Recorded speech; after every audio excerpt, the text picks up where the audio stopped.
नमस्कार साथियों, स्वागत है आप सभी का अपने YouTube चैनल पर। आई होप कि आप सभी अच्छे होंगे। हम लोग इस सेशन में बात करने वाले हैं मौर्य साम्राज्य के संस्थापक चंद्रगुप्त मौर्य की। तो इनकी कहानियों को हम लोग इन डिटेल देखेंगे और परीक्षा के पॉइंट ऑफ व्यू से क्या महत्वपूर्ण है उसको भी हम लोग पॉइंट आउट करते चलेंगे। तो हम लोग सबसे पहले देखते हैं तो चंद्रगुप्त मौर्य जो अपने बाल्य अवस्था में ऐसा कहा जाता है कि अपने परिजन से, माता पिता से खो गए थे और खो करके वो पाटलिपुत्र से वो चले गए थे विंध्याचल की जंगलों में, और वो अपने बाल्य अवस्था में बच्चों के साथ खेलते थे और जो भी वहाँ पे शिक्षाएं दी जाती थी वो वहाँ से ग्रहण करते थे। जब ये उस टाइम थे तो उसी के समानांतर में देखा जाता है कि नंद वंश वहाँ पे पाटलिपुत्र मगध में फल फूल रहा होता है। तो हम लोग देखते हैं कि नंद वंश के जो घनानंद हैं वो वहाँ पे एक उनके दरबार में ब्राह्मण होता है जिसका नाम कौटिल्य है। वो उसका तिरस्कार वहाँ पे देखा जाता है और घनानंद अपने दरबार से इस ब्राह्मण को, चाणक्य को यानी कौटिल्य को अपने दरबार से निकाल देते हैं और उसके बाद से अपमान करके तो वहाँ पे चाणक्य ये प्रतिज्ञा करता है कि मैं नंद वंश का समूल नष्ट कर दूंगा। ठीक है, उसके बाद से वो भी अपना उस दरबार को छोड़ करके, नंद वंश के दरबार को छोड़ करके वो चल देता है। जब वो भी विंध्याचल के जंगलों में पहुंचते हैं तो देखते हैं क्या कि एक बालक, सभी बहुत सारे बालक हैं, बहुत से बच्चे हैं, खेल रहे हैं, तो सभी के केंद्र में एक बालक है जो उनकी समस्याओं को निदान कर रहा है, उनको समझा रहा है। तो जब ये चाणक्य देखते हैं कि एक बालक सभी बालकों को समझा रहा है, कुछ निर्णय कर रहा है, इसका मतलब इसमें राजा का गुण है। तो उसके बाद से उस बच्चे के पास गए और उस बच्चे को बोले कि अपने जो अभी के जो तुम्हारे गुरु हैं उनके पास ले चलो। तो वो आचार्य के पास वहाँ पे जाते हैं और उसके बाद से उस आचार्य को 1000 करसापड़ यानी चांदी मुद्रा देते हैं और चंद्रगुप्त को उनसे ये चाणक्य ले लेते हैं।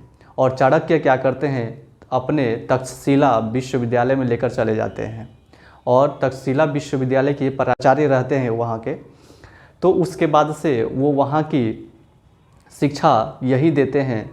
ठीक है, जितने भी युद्ध कौशल होते हैं, युद्ध कौशल से पारंगत करते हैं ये, तलवार, घुड़सवारी और तर्कशास्त्र की शिक्षा दे करके और इसको बहुत अच्छे से चंद्रगुप्त मौर्य को एक्सपर्ट बनाते हैं। ऐसे में इतने दिन बीतता है लेकिन चंद्रगुप्त मौर्य के दिमाग में एक प्रश्न उठता है जो अंततः पूछ ही लेता है चाणक्य से कि गुरुजी आप हम पे इतना मेहरबानी क्यों कर रहे हैं। तो चाणक्य कहता है कि हम अपने अपमान का बदला लेना चाहते हैं। तो ये थोड़ा चकित होता है कि अपमान, आपका अपमान, इतना बड़े गुरु, आप इतने अच्छे प्रकांड विद्वान हैं, तो आपका अपमान कहाँ से हो सकता है। तो उस पर थोड़ा चंद्रगुप्त को भी गुस्सा आता है और आग बबूला हो जाता है और बोलता है कि बताइए कौन सा शासक आपको अपमानित किया है, मैं उसका समूल नष्ट कर दूंगा। तो उसके बाद से वो बताते हैं कि नंद वंश है जिसमें घनानंद वहाँ पे शासक है, शासन कर रहा है वहाँ पे। तो वो बोलता है कि अभी चलिए वहाँ। तो चाणक्य बोलते हैं कि नहीं, नंद वंश इतना आसान चीज़ नहीं है, इतना आसान शासक नहीं है वो, उसके पास बहुत सारी सेनाएं हैं, उसको ऐसे डायरेक्टली हमला करके नहीं जीता जा सकता है। तो ऐसे में चाणक्य जो होते हैं वो चंद्रगुप्त मौर्य को एक फूले हुए रोटी यानी गर्म रोटी का उदाहरण देकर समझाते हैं कि जिस प्रकार गर्म रोटी जब फूला हुआ रहता है तो उसको बीच से नहीं खा सकते हैं, उसको साइड से पहले उसको खाया जा सकता है। ठीक उसी प्रकार नंद वंश भी ऐसे ही समृद्धशाली और शक्तिशाली शासन साम्राज्य है, वंश है, उसको उसके छोटे छोटे राज्यों पर विजय कर करके उसके बाद से उसको बाद में उसको हराया जा सकता है, ऐसे डायरेक्ट नहीं हराया जा सकता है। तो उसके बाद से फिर इन्होंने चंद्रगुप्त मौर्य को छोटे छोटे राज्यों को विजित करना सिखाया। और वास्तव में चंद्रगुप्त मौर्य क्या करते हैं कि छोटे छोटे राज्यों को, सबसे पश्चिमोत्तर जो राज्य होते हैं सबसे उन पर पहले उस पर हमला करते हैं, जिसमें हम लोग सेल्यूकस निकेटर के साथ युद्ध देखते हैं। और सेल्यूकस निकेटर को हम लोग देखते हैं तो वहाँ पे वो हार जाता है, और उसके बाद संधि भी हम लोग उस सेल्यूकस निकेटर और चंद्रगुप्त के मौर्य के बीच में हम लोग देखते हैं। उसके बाद से सेल्यूकस निकेटर की जो बेटी हेलेना होती है, कहीं कहीं कार्लेनिया दिया है, तो इसको आप लोग याद रखिएगा, तो उससे शादी होता है। उसके बाद से चंद्रगुप्त मौर्य भी क्या करते हैं, वहाँ से अच्छे संबंध रखने के लिए हाथी वगैरह है वहाँ पे गिफ्ट करते हैं। तो ये सारा चीज़ हम लोग पढ़ेंगे। तो ये था कहानी ओवरऑल चंद्रगुप्त मौर्य के बारे में। तो देखते हैं चंद्रगुप्त मौर्य के बारे में और भी कुछ विशेषताएं थी और भी उपलब्धियां थी जो हम लोग परीक्षा के पॉइंट ऑफ व्यू से देखते हैं। तो सबसे पहले बात करते हैं, मौर्य वंश की स्थापना चंद्रगुप्त मौर्य ने की थी। चंद्रगुप्त ने कौटिल्य नाम से विदित चाणक्य की सहायता से नंद राजवंश को नष्ट कर दिया और मौर्य साम्राज्य की स्थापना किया। तो इसमें हम लोग सबसे महत्वपूर्ण क्या चीज़ है, मौर्य वंश के संस्थापक के रूप में क्या है, चंद्रगुप्त मौर्य। चंद्रगुप्त ने किसकी सहायता से, तो कौटिल्य की सहायता से नंद वंश को नष्ट किया और मौर्य साम्राज्य की स्थापना किया। उसके बाद से ब्राह्मण परंपरा के अनुसार ऐसा माना जाता है कि चंद्रगुप्त की जो माता थी वो शूद्र जाति की थी, जिसका नाम मूरा था, और वो कहाँ रहती थी, नंद वंश के रनिवास में। ठीक है, नंदों के रनिवास में रहती थी। उसके बाद से यहाँ पे देखें कि बौद्ध परंपरा से ज्ञात होता है कि नेपाल की तराई से लगे गोरखपुर में मौर्य नामक क्षत्रिय कुल के लोग रहते थे। ठीक है, तो इस प्रकार से हम लोग चंद्रगुप्त को मौर्य क्षत्रिय के रूप में हम लोग देख सकते हैं। हालांकि बौद्ध जो ग्रंथ है तो उसमें चंद्रगुप्त को क्षत्रिय बताया है। मौर्यों ने बहुत ही विस्तृत प्रशासन तंत्र स्थापित किया। इसकी झलक हमें मेगास्थनीज की इंडिका पुस्तक इंडिका और कौटिल्य के अर्थशास्त्र में हमको देखने को मिलता है।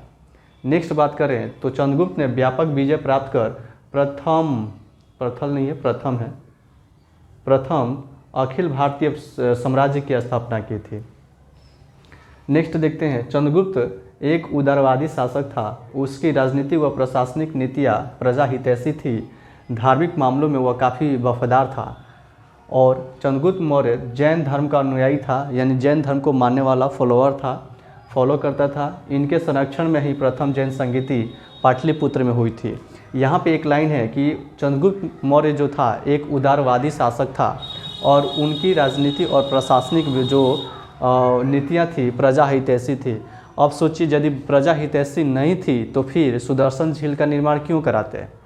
ठीक है, तो हम लोग बात करेंगे सुदर्शन झील के बारे में, जो हम लोग जूनागढ़ अभिलेख में हम लोग वहाँ पे देखते हैं, जिसमें जूनागढ़ अभिलेख में 4 शासकों का नाम आता है और 4 राज्यपालों का और 1 उपराज्यपाल का।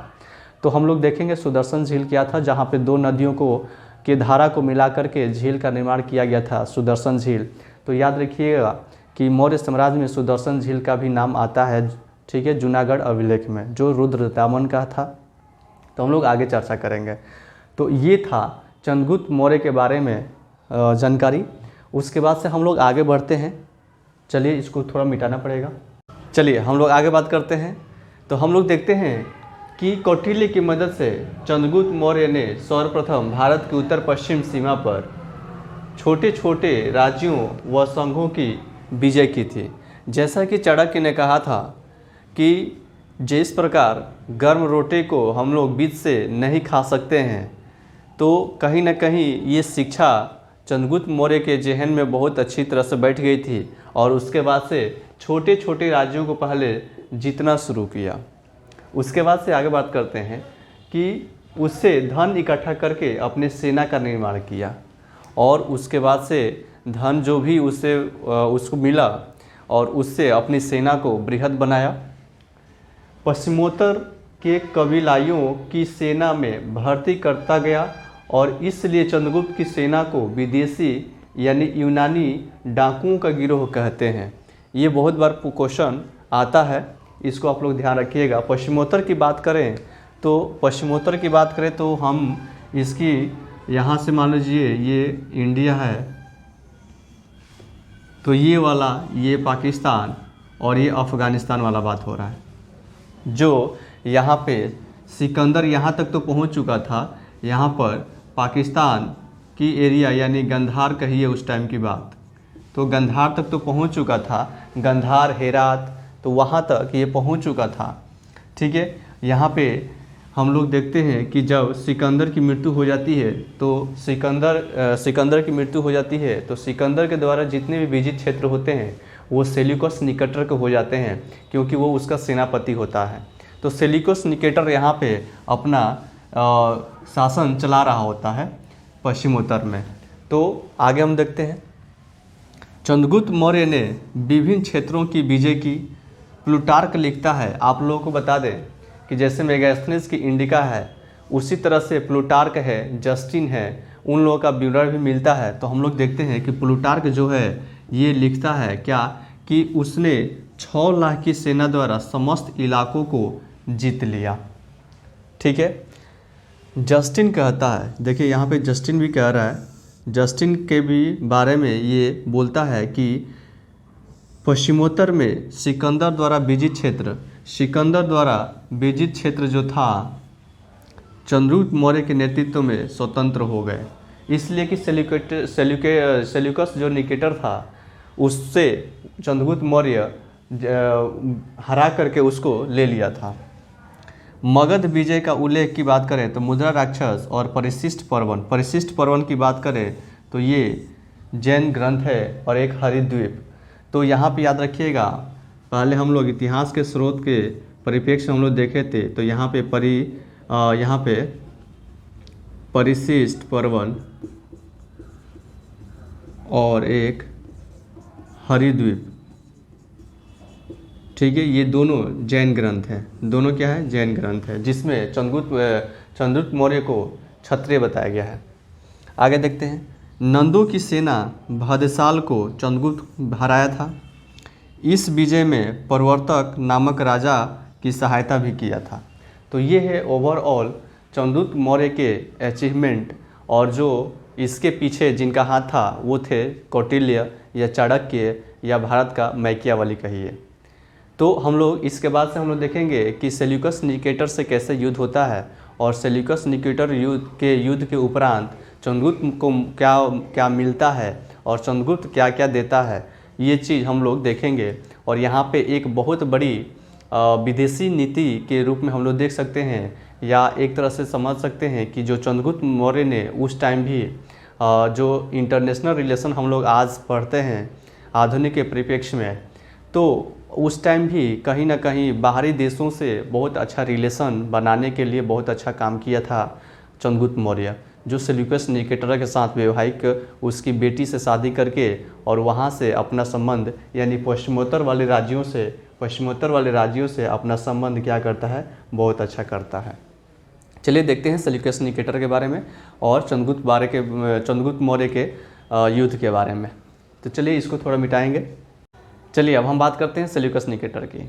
तो सेल्यूकस निकेटर के बारे में हम लोग ये देखते हैं कि जो सिकंदर पश्चिमोत्तर वाले जो जितने भी राज्य था उसको जीता हुआ था, जब उसकी मृत्यु हो जाती है तो सेल्यूकस निकेटर बेबीलोन का शासक बनता है। और बेबीलोन आपको बता दें कि अफ़गानिस्तान वाले क्षेत्र में पड़ता है।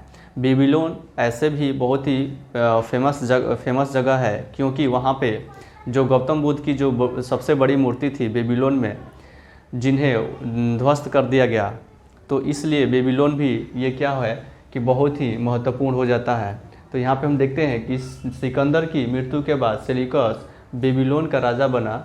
यह सिकंदर का सेनापति था। इसकी उपाधि निकेटर की थी। निकेटर का अर्थ होता है विजेता। 305 ईस्वी से पहले इसने बैक्ट्रिया की विजय करके सिंधु नदी को पार किया। यह सिकंदर की अधूरी भारत विजय को पूर्ण करना चाहता था। सिकंदर चाहता था कि हम भारत को यदि जीत लेंगे तो पूरे विश्व पर हम राज करेंगे, पूरे विश्व विजेता कहलाएंगे। ठीक है, और यही काम जब वो मर गया तो सेल्यूकस निकेटर ने चाहा कि हम भारत विजय करेंगे।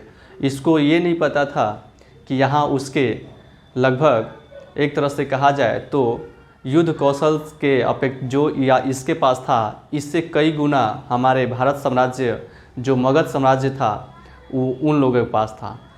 तो इसको अभी भारत की मगध साम्राज्य की ताकत का अंदाज़ा नहीं था।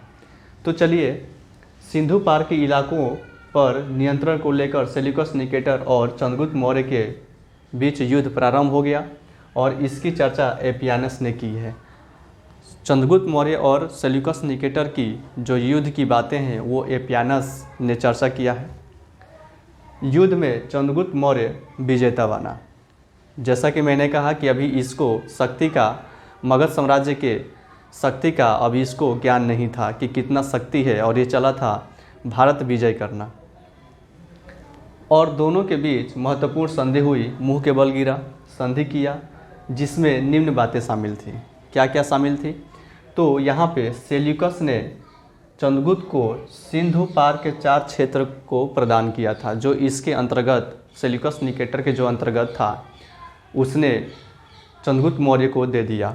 कौन कौन? एरिया दिया, जेड्रोसिया दिया, आराकोसिया दिया और पेरोपमिसदाई दिया। जो हम लोग यहाँ के क्षेत्र को देखते हैं, जैसे मान लीजिए ये आज का आप लोग देखते हैं, ये इंडिया है और ये पाकिस्तान है। तो ये पूरा हिस्सा समझिए, तो ये पूरा हिस्सा चंद्रगुप्त मौर्य के हाथ में आ गया, और इसका कुछ हिस्सा ये समझिए तो बेबीलोन वाले क्षेत्र, मतलब इतना ये पूरा कंप्लीट हो गया मगध साम्राज्य के अंतर्गत। ठीक है, तो ये है मौर्य साम्राज्य। मौर्य साम्राज्य ने ही दिखाया कि हम कर क्या सकते हैं, हमारे में कितने दम हैं, हम कितने बलशाली हैं, कितने शक्तिशाली हैं। तो यहाँ पे हम लोग देखते हैं कि हेरात, आज का बलूचिस्तान, गंधार और काबुल। काबुल यानी अफ़गानिस्तान, तो वही अफ़गानिस्तान वाला हिस्सा, बलूचिस्तान, गंधार, हेरात, ठीक है, और एक जगह है बलूचिस्तान हो गया। 4 जगह, ये 4 जगह सिंधु पार वाले जो क्षेत्र था वो सेल्यूकस निकेटर ने चंद्रगुप्त मौर्य को दिया संधि के तहत। चंद्रगुप्त ने सेल्यूकस को 500 हाथी उपहार दिए। तो ये भी चाहा कि चल भाई, अब हम भी कुछ करते हैं तुम्हारे लिए, ताकि जो संबंध था, जो संबंध रहेगा वो सही रहेगा। और यहाँ पे हम लोग देख सकते हैं कि ये बाहरी देशों से बहुत अच्छा मित्रता की भावना रखता है। आज के परिप्रेक्ष्य में देखें, जिसको हम लोग अंतर्राष्ट्रीय संबंध के रूप में हम लोग देखते हैं। तो चलिए आगे बात करते हैं। उसके बाद से हेलेना यानी कार्लेनिया का विवाह हम लोग देखते हैं। जो सेल्यूकस निकेटर की जो बेटी होती है हेलेना, वो अपनी बेटी का शादी वो चंद्रगुप्त मौर्य से कर देता है।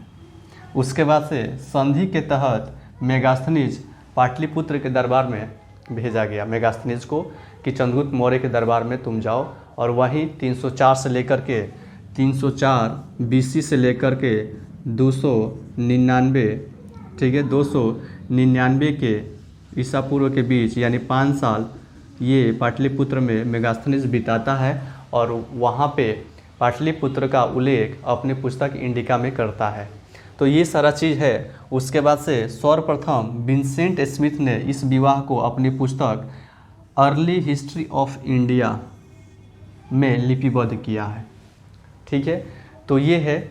और हम लोगों ने देखते हैं कि हेरात, बलूचिस्तान और गंधार और काबुल कभी इसके हम लोग मालिक हुआ करते थे, और उसके बाद से हम लोग ऐसे ही जाने दिया, और हम ही लोग के टुकड़े पर पड़ रहे हैं, जो आज चिल्लाते हैं कि हम ये कर देंगे वो कर देंगे। तो अपनी औकात में रह के बात करें, इसलिए कि पहले पढ़ लिया करें मौर्य साम्राज्य। यदि मौर्य साम्राज्य के बारे में आप नहीं जानते हैं तो आप कुछ भी बोलिए। मौर्य साम्राज्य यदि आप पढ़ते हैं और मौर्य साम्राज्य यदि अच्छे से जानते हैं कि मौर्य साम्राज्य के कितने शासक हैं, तो जो बोलते हैं कि भारत को ये कर देंगे वो कर देंगे, तुम्हारी एक हिम्मत नहीं है। तुम्हें सोचने पे भी तुम पूरी तरह से विवश हो जाओगे कि हम किस लहजे से बोल रहे हैं। यहाँ पे हेरात, बलूचिस्तान और जो गंधार वाले जो क्षेत्र है और काबुल वाला जो क्षेत्र है, हमने तो ऐसे ही दे दिया है। तो मगध साम्राज्य, और जहाँ तक अभी की बात करें इंडिया, तो ये सबसे बड़ा परोपकार करने वाला देश है। तो ऐसे में ये इसको हल्का लेने की ज़रूरत नहीं है। तो ये 304 और 299 BC यानी मेगास्थनीज ने 5 वर्ष पाटलिपुत्र में निभाया था। तो इसकी बात हम लोग बहुत पहले कर चुके हैं।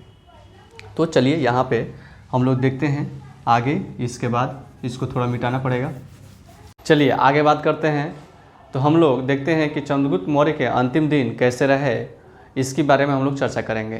तो जैसा कि आप लोगों को भी थोड़ा बहुत ज्ञान हो गया होगा या आप लोग पहले से जानते होंगे कि जो चंद्रगुप्त मौर्य हैं वो एक संलेखना पद्धति के द्वारा, जिसमें संलेखना पद्धति ये होता है कि तपस्या करने के उपरांत अन्न जल को त्याग दिया जाता है, तो उसके द्वारा उनकी मृत्यु हो जाती है। तो आइए इसके बारे में हम लोग देखते हैं। राजावली ग्रंथ के अनुसार चंद्रगुप्त मौर्य ने कुल 26 वर्ष तक कार्य किया, यानी अपने जो प्रशासन व्यवस्था था अपने साम्राज्य में लगभग 26 वर्ष तक कार्य किया। राजावली ग्रंथ जैन ग्रंथ है, याद रखिएगा, ठीक है। एक है परिशिष्ट पर्वन, हरिद्वीप और राजावली, ये 3 ग्रंथ याद रखिएगा। इसी ग्रंथ में वर्णित है कि चंद्रगुप्त के अंतिम समय 12 वर्षों का भयंकर अकाल पड़ा, यानी इनके साम्राज्य में 12 वर्ष तक अकाल पड़ा जो ख़त्म होने का नाम ही नहीं ले रहा था। तो इससे क्या हुआ कि परिशिष्ट पर्वन के अनुसार देखा जाता है तो चंद्रगुप्त ने अपने बेटे सिंहसेन यानी बिंदुसार, ठीक है, बिंदुसार को सिंहासन त्याग कर जैन धर्म स्वीकार कर लिया। और जैन धर्म स्वीकार करने के बाद इनके जैन गुरु जो होते हैं भद्रबाहु, उनके साथ वो कर्नाटक में चले जाते हैं श्रवणबेलगोला पहाड़ी पे, और वहाँ पे जो एक पहाड़ी होती है जिसका नाम चंद्रगिरी पहाड़ी है, वहीं पे तपस्या करते हैं। और संथारा पद्धति कहिए या संलेखना पद्धति कहिए, जिसमें अन्न जल को त्याग करके तपस्या करना होता है। जैन धर्म की बात ये थी कि अपनी आत्मा को जितना आप तड़पाइए, जैन धर्म ये कहता था कि अपने आत्मा को जितना तड़पाना है तड़पा लीजिए, इसलिए कि ताकि ये जो आत्मा है इतना इस जन्म में तड़प जाए कि अगला फिर से जब जन्म मिले तो वो फिर से मनुष्य तन न पाए, तो यानी मोक्ष की प्राप्ति हो जाए, वो ऐसा कहते थे। तो संलेखना विधि कुछ ऐसा ही था, जो तपस्या करने के उपरांत अन्न जल कुछ ग्रहण नहीं करना पड़ता था। तो चंद्रगुप्त मौर्य जो थे वो जैन धर्म अपनाए और अपने गुरु भद्रबाहु के साथ श्रवणबेलगोला है पहाड़ी, वहाँ पे चंद्रगिरी नामक पहाड़ी पे गए। वहाँ पे तपस्या करने के उपरांत यहाँ पे संथारा पद्धति या संलेखना विधि के द्वारा इनकी मृत्यु हो जाती है। तो वही है कि यहाँ पे जैन गुरु भद्रबाहु के साथ कर्नाटक में स्थित श्रवणबेलगोला की पहाड़ी पर स्थित चंद्रगिरी जो गुफा होती है या पहाड़ी कहिए, में संलेखना या संथारा पद्धति के द्वारा क्या होता है, इनकी मृत्यु हो जाती है। श्रवणबेलगोला की बात करें तो जैनियों का महत्वपूर्ण तीर्थ स्थल है। यहाँ जैन संत बाहुबली गुमतेश्वर जो बोलते हैं कि विशालकाय संगमरमर की प्रतिमा स्थापित है, और पूर्व मध्यकाल में चामुंडा राय द्वारा इसे स्थापित किया गया था। तो इसमें इम्पोर्टेंट है कि गुमतेश्वर की मूर्ति जो संत बाहुबली की विशालकाय जो मूर्ति है वो वहाँ पे है। श्रवणबेलगोला में हर 12 वर्ष पर एक बार एक महत्वपूर्ण जैन त्यौहार मनाया जाता है, जिसको हम लोग बोलते हैं महामस्तक अभिषेक कहा जाता है, ठीक है, महामस्तक अभिषेक। तो इसको हम लोग यहाँ पे हम लोग देखिए चंद्रगुप्त मौर्य के जीवन से संबंधित जितने भी उपलब्धियाँ थी, जितने भी कार्य थे, उसको हम लोग देखें। उसके बाद से हम लोग इसके आगे मिसलेनियस बात करेंगे, थोड़ा भी जो कुछ इधर उधर छूट गया होगा उसकी बात करेंगे, ठीक है। तो ये रहा इनके चंद्रगुप्त मौर्य के अंतिम दिन के बारे में। तो अंतिम दिन में सबसे महत्वपूर्ण बात ये हो जाता है कि उनके गुरु का क्या नाम था, कौन सा धर्म को फॉलो करते थे। तो जिस धर्म को फॉलो करते थे तो वो था जैन धर्म। उनके गुरु का नाम था भद्रबाहु। वो कहाँ पे अपना प्राण त्याग दिए, तो कर्नाटक में। राज्य की बात करें तो कर्नाटक में। कर्नाटक के अंदर कहाँ पे, तो श्रवणबेलगोला जो पहाड़ी है वहाँ पे। कौन सी गुफा, तो वहाँ पे चंद्रगिरी गुफा। तो इस तरह से हम लोग याद रखेंगे एक एक चीज़ को, ताकि क्वेश्चन छूटे नहीं। उसके बाद से यहाँ पे कुछ कुछ त्यौहार के बारे में बोलें तो ये याद रखिएगा, महामस्तक अभिषेक और यहाँ पे गोमतेश्वर की जो यहाँ पे संत बाहुबली यानी गोमतेश्वर की जो विशालकाय मूर्ति है जो संगमरमर से बनाया गया है, इसको भी हम लोग याद रखेंगे। तो एक तो त्यौहार हो गया, एक मूर्ति हो गया, तो ये इनके अंतिम दिन से संबंधित है। उसके बाद से हम लोग देखते हैं कि इसके पीछे हम लोग देखें कि सेल्यूकस निकेटर और चंद्रगुप्त मौर्य के बीच जो भी बात हुई थी संधि के दौरान, जो हिंदू कुश पर्वत के उस पार वो लोग रहेंगे, इस पार हम लोगों का पूरा साम्राज्य था। तो हम लोगों ने कैसे कैसे काबुल पे भी अधिकार किए और बलूचिस्तान पे भी अधिकार किए, गंधार पे भी किए और हेरात पे भी किए। तो आज हम लोग के दिए हुए टुकड़ों पे वो लोग पलट रहे हैं। तो खैर ज़्यादा नहीं, ज़्यादा बेइज्जती हो जाएगी। तो चलिए मिलते हैं नेक्स्ट वीडियो में, तब तक के लिए नमस्कार, जय हिंद।